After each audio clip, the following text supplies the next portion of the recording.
뉴스공장이 최근 1년간 유일하게 고정 출연하셨던 방송이었기 때문에 노회찬 의원에 대해서 마지막으로 한겨레 21 기자 하영 기자와 함께 인생 잠깐 짚어보겠습니다. 하영 기자 나왔습니다. 안녕하십니까? 네, 안녕하세요. 한겨레 21 하영입니다. 마크맨이기도 하셨잖아요. 네, 가장 어려운 시절이라고 해야 할 것 같은데요. 그 삼성 그리고 안기부 엑스파일 사건 때문에 그러니까 발표는 2005년에 했는데요. 대법원 판결은 2013년에 했습니다. 2013년 2월에 했고요. 의원직을 상실했죠. 의원 된 지 한 10개월 만에 상실하고. 사실은 상실했다가 12년에 당선됐어요. 맞습니다. 어렵게 당선 다시 됐는데 그걸 박근혜 정부 시절에 양승태 사법부죠. 맞습니다. 그때 대법원에서 유죄를 때려버렸죠. 맞습니다. 그래서 다시 잃었습니다.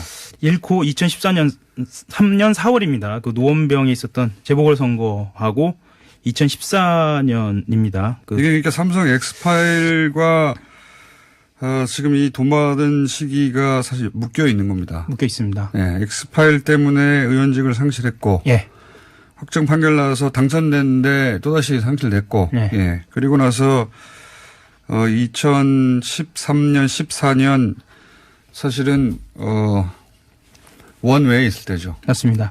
그 정확히 말씀드리면 2심까지는 무죄였고요. 대법원 판결이 뒤늦게 내려져서 그래서 제가 양승태 박근혜 정부 시절 양승태 사법부를 말씀드린 겁니다. 무죄였는데 대법원에서 뒤집혔어요. 그날 판결이 날 그 의원실 표정이 아주 생생합니다. 기자들이 갔었는데 본인도 믿을 수가 없었죠, 사실은. 사실은 믿을 수 없는 표정이었고. 2심까지 무죄였는데 이걸 뒤집어가지고 노회찬은 유죄를 만들었죠.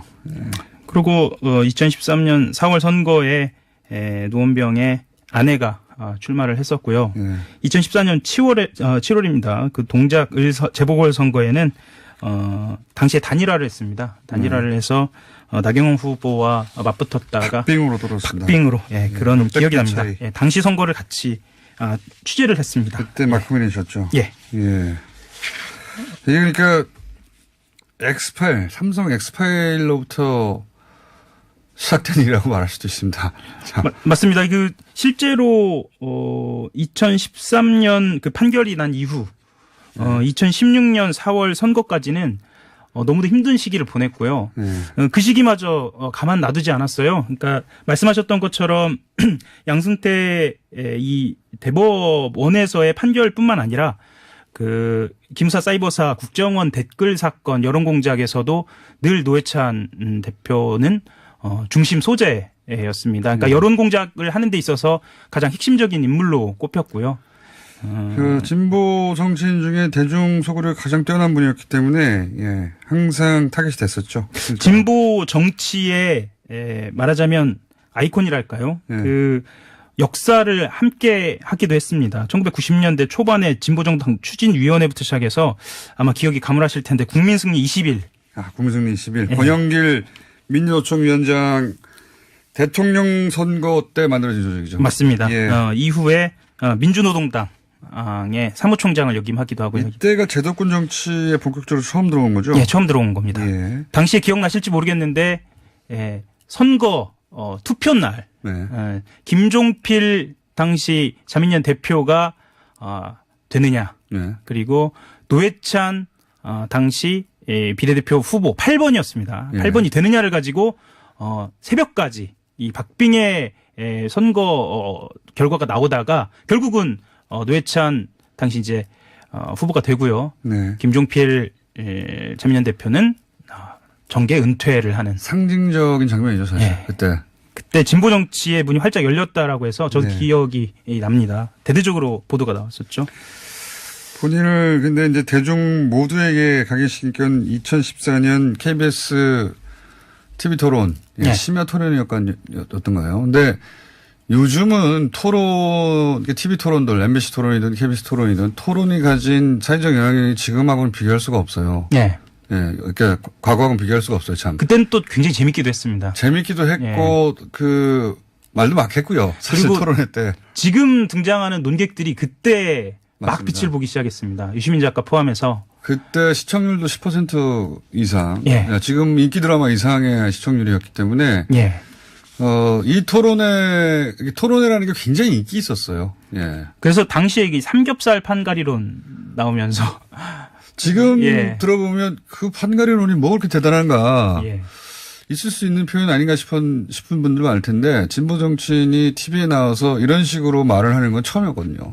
특히나 이렇게 서민의 언어로, 그러니까 네. 우리의 일상 언어로 정치를 비유하는 것은 처음이었어요. 처음이었습니다. 그래서 깜짝 놀랐죠. 대단한 화제가 됐습니다. 지금으로 치면 누구랑 비교할까요? 갑자기 유시민 작가가 썰전을 통해서 어느 날 갑자기 인기가 확 치솟았다고 할 수는 없으나 20대한테 갑자기 눈에 띄었을 수 있지 않습니까? 맞습니다. 그런 것처럼 일반 대중에게 눈에 갑자기 띈 정치인이었습니다. 갑자기. 네. 사실 그 전부터도 예를 들면 뭐 어글의 조선 왕조실록 뭐 이런 책도 있었어요. 네. 그러니까 사람들한테 잘 그러니까 일반 대중한테 잘 알려져 있지 않지만 이런 대중서로도 베스트셀러이기도 작가이기도 했습니다. 이게 90년대 후반 2000년대 초반인데요. 그리고 실제로 문학상을 수상한 경력도 있고요. 전태일 문학상이었습니다. 그래서 저는 이분이 정치를 안 했으면 문화예술인이 됐을 거라고 생각합니다. 예. 고등학교 때 작곡했잖아요. 예.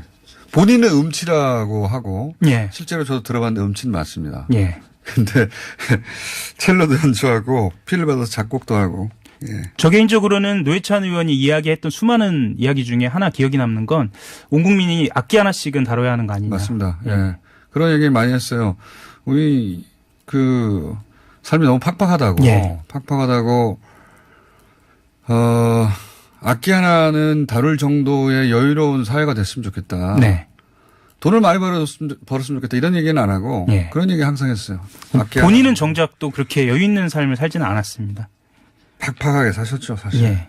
선글라스 저는 사실 마음에 제일 걸리는 게 다른 분들은 뭐 각자 다르겠지만 제가 어떤 그 분의 예. 개인적인 뭐랄까요 자유도 특히 40대 넘어간 분들 그 측정하는 수단 중에 하나가 선글라스예요. 선글라스 몇 개 있냐고. 예. 왜냐하면 지금 세대 20, 30대는 모르겠는데 그때 그 40대 50대 선글라스 괜한 햇빛 차단이라는 시용적 목적이에 괜한 과한 이렇게 생각하시는 분들이 많아요. 저희 아버지가 라이방이라고 얘기했던 기억은 납니다. 갑자기 말씀하시니까. 라이방. 예. 예. 그게 딱 평소에 하나 있었다고 제가. 예. 그래서 제가 선글라스 하나 사줘야지 이런 생각했었는데 그게 후회됩니다. 선글라스 하나 진작에 줄 걸. 개인적인 소회를 계속 말씀드려 죄송한데 이 악수를 할 때 굉장히 특이점이 있었어요. 보통 정치인들은 악수하는 게 굉장히 익숙해져 있어가지고 자연스럽게 내밀거든요. 근데 네. 노회찬 의원은 손을 쫙 펴서 내밉니다. 완전히 손을 펴서 내밀어서 악수를 굉장히 깊게 이렇게 꽉 잡아주는 게 아직도 이 악력이 그대로 손에 느껴지네요. 네. 선글라스 하나 사드렸어야 되는데 그게 마음에 남고요. 예. 그리고 헌법도 헌법이고 실제 이루신 것도 많습니다. 사실은. 국회 주요 활동으로 법안이 60여개가 넘지 않습니까? 예. 60여 개가 넘고요. 특히나 지금 시행되고 있는 정당명부 비례대표제를 처음으로 도입하는데 공을 세운 그런 장본인이기도 합니다. 최근에는 양심적 병역 거부자를 위한 대체복무제 도입을 가장 적극적으로 주장하기도 했고요. 또 국회 특수활동비 폐지 관련된 국회법 개정안은 대표 발의를 하기도 했습니다. 그렇죠. 그리고 상가차 임대차 보호법 10년 확대하는 것도 발의해뒀는데 아직 계속 계류 중이고요. 예. 정의당의 입장에서도 그렇고 노회찬 원내대표도 가장 핵심적으로 추진했던 것 중에 하나가 연동형 비례대표제였거든요. 예. 본인이 만들어놓은 정당명부식 비례대표제를 한 단계 한 발 업그레이드한다고 할까요? 좀 더 진전시키려고 무던히 애를 쓰기도 했습니다. 넥타이도 최소한 10년 전 거 그대로입니다. 제가 인터뷰할 때 했던 넥타이를 최근까지도 메고 있더라고요. 구두도 마찬가지인 것 같습니다. 참. 여의도에서도 여야를 막론하고, 예. 충격이 큰 것 같습니다. 보니까. 예, 특히나 그 원내대표들이 그 함께 미국을 다녀왔는데요. 예. 다녀온 직후의 일이라서 그 홍영표 더불어민주당 원내대표도 그렇고 김성태 자유한국당 원내대표도 그렇고 부인들이 좀 마음을 적극적으로 좀 표현하는 거 있습니다. 그리고 원내대표들뿐만 아니라 각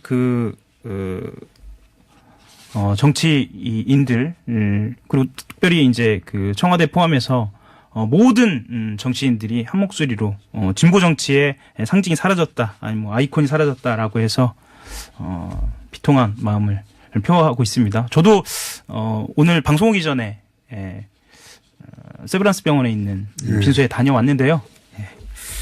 발의는 27일 예. 오전 9시라고 하고요. 예, 5일장입니다. 예, 장지는 마석 모란공원입니다. 그리고 정치자금법 얘기도 좀 하긴 합니다. 예. 사람들이. 왜냐면은 일선에서 취재를 하셔서 아시겠지만, 정치인들이 현재 세비와 현지 정치자금법 하에서는 굉장히 돈이 쪼달린다고 하죠. 예. 실제로. 예. 그리고 정치자금에 유입되는 경로라든가 예. 그 운영하는 실태 그리고 사용 그리고 출구 이 세 가지 모두를 규제하는 나라는 실제로 우리나라밖에 없다. 우리나라밖에 없다. 우리나라가 그렇게 되었던 과거가 있죠. 있습니다. 네, 예, 분명히 뭐 있습니다. 박스채로 막 트럭으로 돈을 실어 날라가지고 정치자금을 갖다가 바치고 그랬으니까 그렇기 때문에 이제 빡빡하게 했어요. 굉장히. 예. 예. 그러다 보니까 낙선했거나 예비 출마자들은 이 정치 자금에 접근할 방법이 없는 겁니다. 특히나 선거 직전에는 예. 굉장히 힘든 상황에 직면하죠. 그래서 돈이 정몽준 의원처럼 돈이 아주 많거나, 예. 예. 아니면 끈이 좋아서 이제 누설의 위험이 없는 돈을 충분히 받을 수 있는 사람들이거나. 그래서 이번 기회에 그 운영의 투명성, 그러니까 운영하는데 어떻게 운영되는지를 좀 집중적으로 들여보는 쪽으로 예, 좀 바꿔야 한다. 개정하는 게 예, 그런 움직임도 예, 나오고 그런 얘기도 있습니다. 조만간 나올 것 같습니다.